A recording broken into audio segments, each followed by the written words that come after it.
vamos seguindo aqui. Agora, pessoal, nós vamos entrar ali na parte de contabilidade geral, tratando aí das normas. E quando nós falamos, as questões eu coloquei aí para vocês qual é o assunto, tá? Porém, vocês vão verificar que quando nós vamos trabalhar o CPC, nós estamos trabalhando ali a contabilidade geral toda, né? Não tem como eu trabalhar o CPC sem estar pegando ali a parte da contabilidade. Mas vamos seguindo aqui. Pessoal, a próxima questão é do CPC 27. Esse daqui, ó, você precisa, tá, gente? Anota aí. Tenho que dominar o CPC 27 para fazer a próxima prova, tá? CPC 27 vai sim estar na sua prova lá no dia 6/4.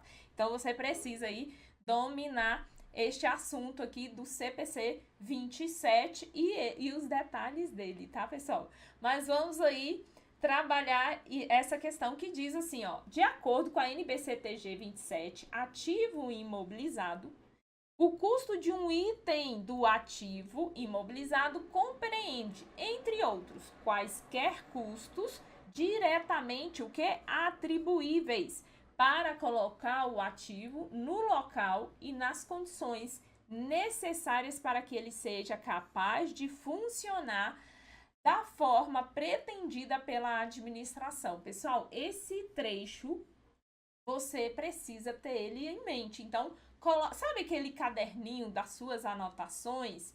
Então, esse daqui é um trecho que você precisa ter ele em mente, porque ele está no CPC, ele sempre está presente nas provas, e a FGV, ela pode colocar lá na sua prova, não como um enunciado da questão, mas ela pode colocar como um item da questão para que você possa analisar. Então, o que você precisa saber do CPC 27? Que o custo do item do ativo imobilizado, ele compreende todos, tá? Os custos que estão diretamente atribuídos para colocar aquele ativo nas condições necessárias dele ser capaz de funcionar da forma pretendida pela administração. Professor, e como é que eu vou saber? Olha a história que a questão te apresentou e você sempre faz a pergunta: esse bem, esse ativo, ele funciona sem isso? Aí, se funciona sem aquilo, aí você não coloca como custo de aquisição. Agora, se ele precisa daquilo dali para funcionar, aí você vai colocar como custo. Não entendi, professora. Vamos lá. Pessoal, imagine a seguinte situação. Já caiu em prova, tá? Banca falou para você que a entidade X resolveu trocar as portas e colocar portas de blindex na sala do escritório.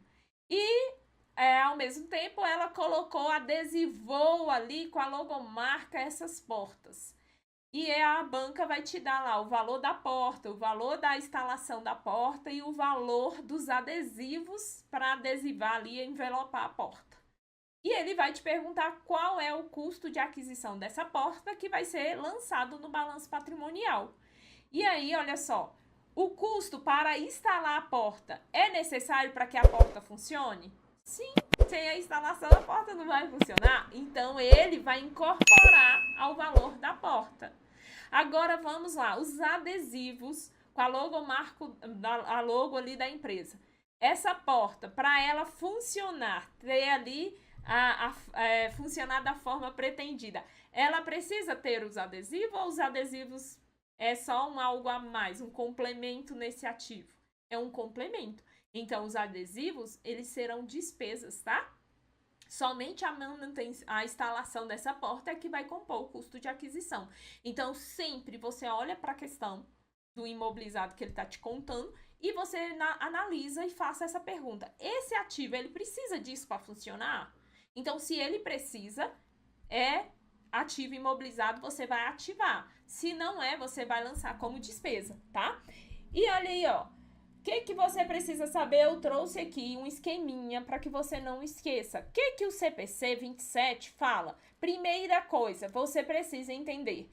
Adquirir um imobilizado, a mensuração, ele vai ser mensurado inicialmente pelo custo, sempre. Então, todos os ativos imobilizados, eu vou registrar lá no balanço patrimonial, no início, mensurar, colocar no balanço, por qual valor? Pelo valor de custo. Por isso que eles serão mensurados ao valor de custo. E o que vai compor o custo desse ativo, o valor desse ativo? Aí você vai incluir, de acordo com as informações que a questão te apresentar, o preço do produto, o imposto de importação, quando houver, os impostos que não são recuperáveis. Porque se é um ativo imobilizado que eu recupero o tributo, eu não coloco, tá? Agora, se não recupera, esse tributo vai incorporar o custo de aquisição desse ativo. Ó, a preparação do local, o frete para trazer esse ativo e o manuseio. Porém, esses dois, se for pago por quem está comprando o ativo. A empresa comprou, a empresa está pagando o frete, o manuseio, o seguro, então incorpora ao custo do ativo. Agora, a empresa comprou, tem frete, tem manuseio, mas quem está pagando é a empresa que vendeu. Então, olha só, aí neste caso, ó, o frete por conta do vendedor não inclui no custo de aquisição. Tranquilo? Então, fiquem atentos que essa questão do frete sempre está presente nas questões, tá? Frete, comprei, eu tô pagando, incorpora. Eu comprei, mas quem pagou foi quem me vendeu, não entra no custo, tá? E a questão vai te dar. Ora com ele pagando, ora o vendedor pagando esse frete. Você tem que ficar atento, senão erra a questão. Instalação e montagem, você coloca também no custo. Testes para testar esse ativo, essa máquina, para ver se ela vai funcionar ok. Você vai incluir o custo que você tiver para testar esse ativo. Honorários profissionais para testar, para configurar esse ativo, você vai incorporar. Custo de desmontagem e remoção. Pessoal, imagine, estou adquirindo o equipamento, eu vou usar ele por 10 anos, esse imobilizado, e no final dos 10 anos eu vou tirar ele, porque eu peguei talvez ali um arrendamento, imagine, ou mesmo sem ser, mas eu vou utilizar ele por 10 anos.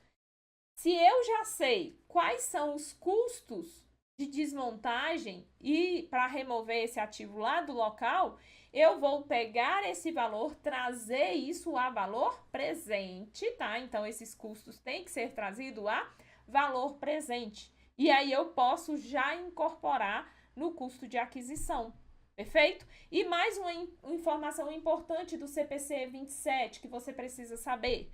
Eu tenho testes. Imagine aqui a seguinte situação. Adquirir um imobilizado, um maquinário, e produzir lá um lote de determinado produto. Para quê? Para testar e verificar se essa máquina está funcionando. Esse lote eu vendi. Tive uma receita de vendas.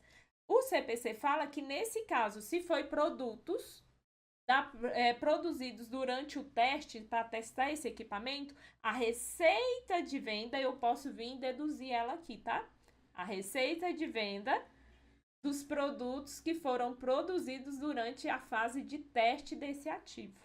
Perfeito, pessoal? Então, pode aparecer isso na prova. Se aparecer, essa receita pode ser deduzida desses custos aqui, do próprio custo que eu vou ter para testar aí esse equipamento.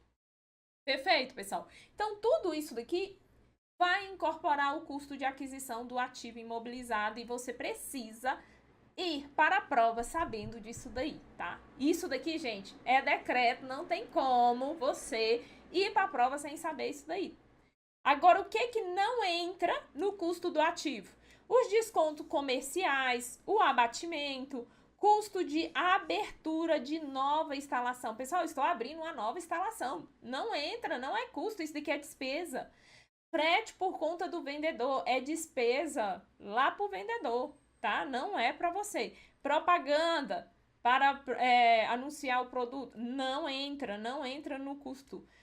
Custo de treinamento também. Vou treinar meus funcionários para aprender a usar essa máquina. Não entra, tá? Transferências posteriores dessa máquina, transferir ela de um local para outro, também não entra. Depois que ele entrou ali em operação, todos os gastos que tiver para transferir ela de lugar, aí já é despesa da empresa, não incorpora o custo do ativo imobilizado. Gastos administrativos, desmontagem e remoção, pessoal, importante, tá? Fiquem atentos na prova com relação ao frete e à desmontagem. Por quê? Porque a banca pode querer te induzir ao erro, falando, ó, desmontagem e remoção da máquina antiga. Se é uma desmontando e removendo uma máquina antiga que eu tinha, se é a máquina que já existia, não incorpora o custo de aquisição. Agora, se esse desmontagem e remover é da máquina nova, atual, aí ele vai incorporar, porém, eu preciso trazer a valor presente. Perfeito, pessoal? Demoramos aí um pouco, mas o objetivo era que você saia daqui dessa aula levando isso para vida, não é para prova, é para vida. Por que para vida? Você vai trabalhar, vai aparecer essas situações lá para você no seu dia a dia. Como profissional contábil, é super comum, as empresas o tempo todo tá comprando equipamento, comprando imobilizado, e você precisa fazer a mensuração correta desse ativo dentro do balanço patrimonial dessa entidade. Perfeito? Então isso daqui, ó, printa aí que não é para prova, é para a vida. Vamos voltar, então, à questão. Professora, nem lembro o que a questão queria mais. Vamos verificar. Olha o que ele quer saber. Entre os custos diretamente atribuíveis estão os custos. Então, ele quer saber, aqui, no caso do ativo imobilizado, quais os custos que vão compor esse ativo. Porque eu comprei uma máquina. Essa máquina, quando adquire, ela vai para onde, gente? Vai para o balanço patrimonial, lá no ativo não circulante, no grupo imobilizado. Então, eu preciso trazer ela para cá e atribuir, mensurar ela da forma correta. E aí, ele está me dizendo que vai incorporar aqui ao valor desse ativo, eu vou ativar o custo que eu vou ter com a abertura de uma nova instalação. E nós acabamos de verificar que isso daqui, ó, não vai ser custo, isso daqui vai ser uma despesa. Tá? Isso é uma despesa. Depois, custos incorridos na introdução, olha só, introduzir novo produto ou novo serviço. Nós vimos também que isso não inclui lá no custo do ativo imobilizado. Isso daqui também vai ser uma despesa. Perfeito, pessoal? Então, é despesa. Aí ele traz, ó, teste para verificar se o ativo está funcionando corretamente. Os testes, esse sim, ele vai o quê? Incorporar ao custo. Então, se eu comprei a máquina vale 100 e eu tive aqui um gasto de 20 para testar, qual é o valor que eu vou trazer e ativar aqui no meu balanço? O valor de 120, porque eu vou somar isso daí. Perfeito? O último fala transferência das atividades para um novo local ou uma nova categoria. Não, gente, isso daqui é despesas gerais ou despesas de reestruturação, tá? Não entra aí como custo do ativo.